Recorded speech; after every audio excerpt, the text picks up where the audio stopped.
Dear friends, कैसे हो आप सब। स्वागत है आपका मेरे इस YouTube channel the genius tutorial for science and problems में। तो फ्रेंड्स, आज हम जूलॉजी से रिलेटेड कुछ एमसीक्यूज करेंगे जो एग्ज़ाम पैटर्न 2022 पे बेस्ड होंगे। तो आइए स्टार्ट करते हैं।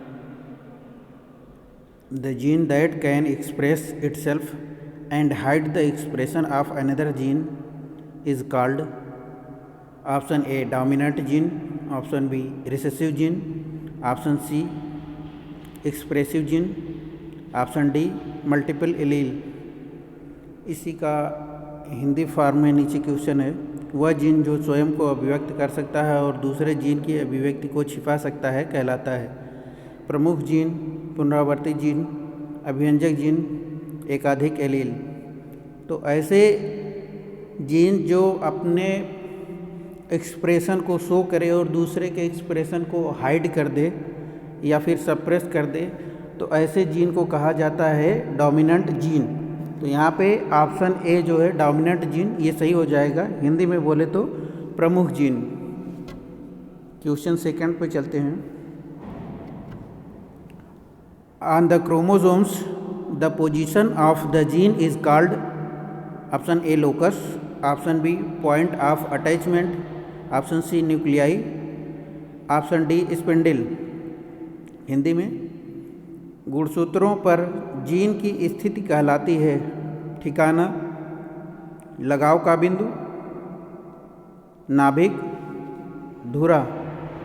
तो यहाँ पे जीन की स्थिति क्रोमोसोम पे जो होती है वो लोकस उसको बोलते हैं। कौन से लोकस पे कोई जीन है, जैसे ये क्रोमोसोम है, इस पे ये बियर्ड मोती की माला की तरह होते हैं, पर्ल्स ऑन ए स्ट्रिंग, यानी एक धागे पे मोती जड़े होते हैं। ऐसे जैसे क्रोमोसोम भी होते हैं, इन्हीं पे जीन्स लगे होते हैं।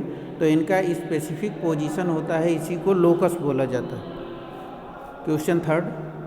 Gregor John Mendel was born in option A 1722, option B 1822, option C 1623, option D 1786।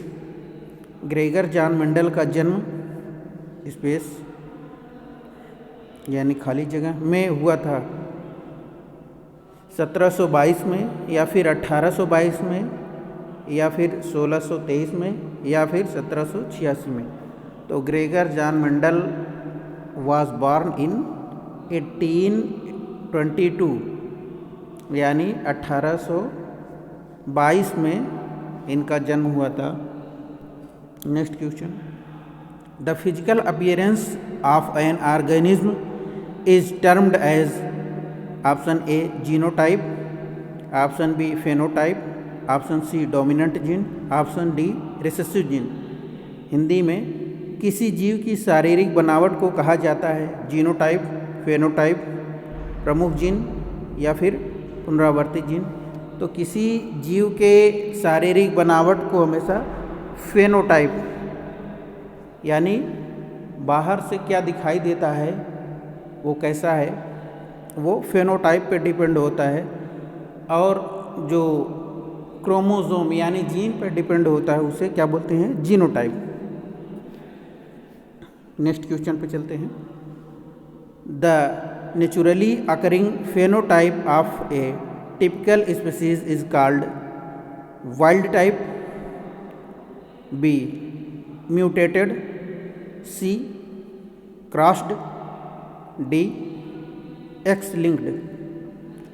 Hindi में एक विशिष्ट प्रजाति के प्राकृतिक रूप से पाए जाने वाले फेनोटाइप को कहा जाता है जंगली प्रकार, उत्परिवर्तित, पार, एक्स से जुड़े।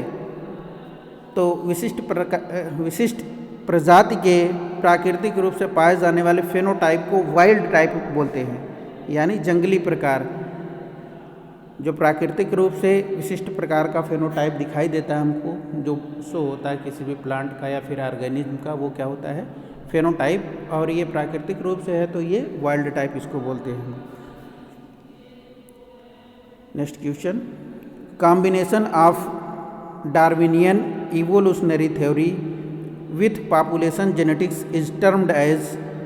Option A Darwin theory, option B natural selection, option C Lamarck theory, option D neo Darwinism. Hindi में, जनसंख्या आनुवंशिकी के साथ डार्विन के विकासवादी सिद्धांत के संयोजन को कहा जाता है डार्विन सिद्धांत, प्राकृतिक चयन, लैमार्क सिद्धांत या फिर नव तत्वज्ञानी। तो यहाँ पे देखिए, जनसंख्या आनुवंशिकी के साथ डार्विन के विकासवादी सिद्धांत को क्या कहा जाता है? नियो डार्विनिज्म या फिर नव तत्वज्ञानी इसको कह सकते हैं हिंदी में। ऑप्शन डी राइट आंसर होगा। नेक्स्ट क्वेश्चन पे चलते हैं।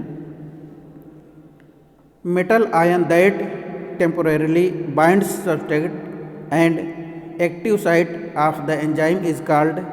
Option A inhibitors, option B coenzymes, option C prosthetic group, option D cofactors. Hindi में देखिए, धातु आयन जो अस्थायी रूप से सबस्ट्रेट और एंजाइम की सक्रिय साइट को बांधते हैं कहलाते हैं अवरोधकों यानी अवरोधक, सह एंजाइमों, कृत्रिम समूह या फिर सहकारकों, सहकारक बोल सकते हैं। तो धातु आयन जो अस्थायी रूप से सबस्ट्रेट और एंजाइम की सक्रिय साइट को बांधते हैं, यानी सबस्ट्रेट और एंजाइम की सक्रिय साइट, एक्टिव साइट को, ऐसे धातु आयन जो टेम्पोररी रूप से बाइंड कर देते हैं, इनको कोफैक्टर्स बोला जाता है। हिंदी में बोले तो सहकारक या फिर सहकारक। नेक्स्ट क्वेश्चन पे चलते हैं। Species that are responsible for making characteristics of community are called recessive community or dominant community or special species or extraordinary species. वे प्रजातियां जो समुदाय की विशेषताएं बनाने के लिए उत्तरदायी होती हैं कहलाती हैं आवर्ती समुदाय, प्रमुख समुदाय, विशेष प्रजाति या फिर असाधारण प्रजाति। तो वे प्रजातियां जो समुदाय की विशेषताएं बनाने के लिए उत्तरदायी होती हैं वो डोमिनेंट होंगी, तभी जो है विशेषताएं बताएंगी। तो यहाँ पे राइट आंसर हो जाएगा डोमिनेंट कम्युनिटी। हिंदी में बोले तो प्रमुख समुदाय, यानी ऑप्शन बी राइट आंसर होगा। नेक्स्ट क्वेश्चन पे चलते हैं। A continuous structure present between cell membrane and nuclear envelope is called. Option A ribosome, option B nucleus, option C endoplasmic reticulum, option D Golgi apparatus. Hindi में देखिए, कोशिका झिल्ली और नाभिकीय आवरण के बीच विद्यमान एक सतत संरचना कहलाती है राइबोसोम, नाभिक, अंतःप्रद्रव्यी जालिका या फिर गोल्जी काय। तो कोशिका झिल्ली और नाभिकीय आवरण के बीच विद्यमान सतत संरचना को हम लोग क्या कहते हैं? Endoplasmic reticulum. हिंदी में बोले तो अंतःप्रद्रव्यी जालिका, यानी ऑप्शन सी राइट आंसर होगा। नेक्स्ट क्वेश्चन पे चलते हैं। Muscle fatigue is caused by accumulation of the. Option A calcium carbonate, option B lactic acid, option C creatinine, option D iron. Hindi में देखिए, मांसपेशियों में थकान के संचय के कारण होती है कैल्शियम कार्बोनेट या फिर दुग्धामल या फिर क्रिएटिनिन या फिर लोहा। तो मांसपेशियों में थकान हमेशा लैक्टिक एसिड यानी दुग्धाम्ल के कारण होती है, इसलिए ऑप्शन बी राइट आंसर होगा। तो ये रहे कुछ MCQ एग्जामिनेशन बेस्ड पे होंगे ये क्वेश्चन, तो इनको पढ़िए। ये दोनों फॉर्मेट में है, यानी हिंदी और इंग्लिश दोनों फॉर्मेट में है। वीडियो को दो बार 3 बार देखिए, समझ में आएगा। वीडियो कैसा लगा ज़रूर बताएं कमेंट में। चैनल को सब्सक्राइब करें, लाइक करें। Thank you.